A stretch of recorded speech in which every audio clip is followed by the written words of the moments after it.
This is the second episode of a three-part project on the theme of the journey of our body, mind and spirit throughout our lives, during which our physical, mental and spiritual characters form. The first part of this project, My Body is a Temple for My Soul, Part 1, looked at our appearance as a determining factor for social positioning.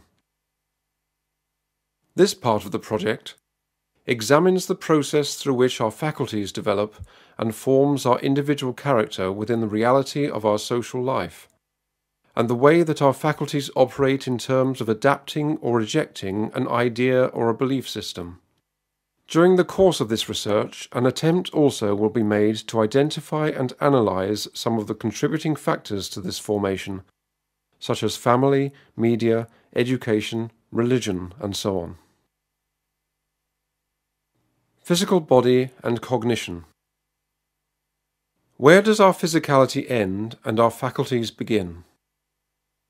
It appears that our physical bodies grow to their apex of maturity and strength between 16 and 30 years of age, a period during which we are at our best to pass our genes. Once the body clock sounds its alarm, whether we have performed our duty or not, the physical world no longer has any interest in keeping us around. Our bodies thereafter begin to decline, and so do our faculties, and one does not need to acquire a PhD to work out what would happen next. What are we going to do? I want more. The shutters? Don't you understand? I want you to be a real woman. I am a real woman. Then act like one. There's no gift from God that is more beautiful and more miraculous. You know everything without opening a single book. What more do you want? More. But we want more than what Mother Nature has bargained for. What keeps us fighting our mortality after fertility is our leftover instinct for survival with the support of our developed faculties. In other words, our instinct for survival, having given up with fertility to make an imprint, has now to find an alternative route. This alternative route leads us to the realm of the arts, music, thoughts, beliefs, and if corrupted, to vandalism and destructive behaviour.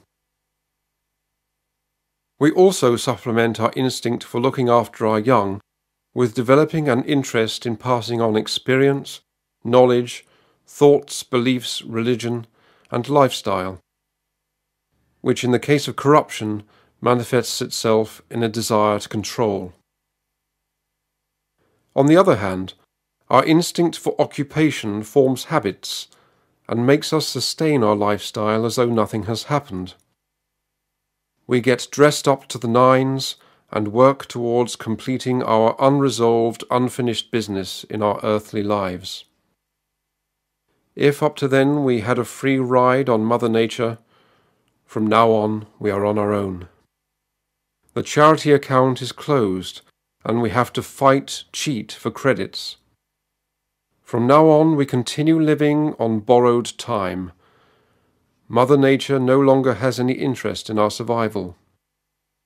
Our being is only legitimized by our man-made philosophy and our technological civilization, at the expense of a collective sense of social solidarity. In the old days when we were young, a traveller through a country would stop at a village and he didn't have to ask for food or for water. Once he stops, the people give him food, entertain him. That is one aspect of Ubuntu, but it will have various aspects. The essential wisdom of Africa about the human condition is captured in the word Ubuntu. The literal translation of Ubuntu in English is, I am because you are. Ubuntu, Ubuntu, Gabantu. I am because we are. Think about it. I'm not defined without you. Ubuntu. I am because you are. Although we learn from our own experience and understanding of the mechanism of cause and effect, mostly we learn from experiences which have been passed on to us. Some old romance taught me how. Remind yourself of everything you have been doing since you woke up this morning. How much of that was your idea, and what percentage did you learn from others? You might have some choices, of course, but have you done anything today of your own volition?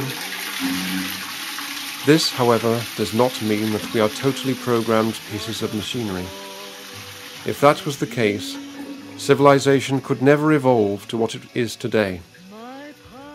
We would still be running around on bare feet, perchance finding food and hiding in caves to protect ourselves from the elements. Observing feral children could be a proof of this assumption. To fully compensate for the neglect they suffered. Oksana is now 22, but her future... Our being consists of three entities: genetic makeup, a given individual character, and environmental influences, which include our upbringing. It could, therefore, be suggested that a given piece of information, thesis, could be challenged, questioned, and processed, antithesis, by any of these mentioned entities, or a combination of them, and lead to a new phenomenon, synthesis, which itself will go through a similar dialectic process. This spiral Hegelian dialectic process, therefore, could be the very mechanism for the evolution of our civilization, according to which the absolute reality is progressively manifesting itself dialectically in the form of thesis, antithesis, and synthesis. Jean Piaget is perhaps the first name which comes to mind upon hearing the term cognitive development. Pondering on his work very quickly guides us to the weight that he gives to education in developing our cognition. All these ways of learning are directed to the understanding of one universal law, cause and effect. To develop this cognition, however, as Piaget suggests, we create our own schema. It also appears that in the same way that we feel an urge to pass on our genes, we also develop an interest in passing on our experiences, thoughts, and beliefs. Education, education, education. Regard man as a mine rich in gems of inestimable value. Education can, alone, cause it to reveal its treasures, and enable mankind to benefit therefrom. A well-developed and up-to-date system of education should be geared to discovering the individualities and the unique potentials of all and promote them to their limits. It is noticeable that the old system of education is heavily focused on a public uniformization in order to create order and management.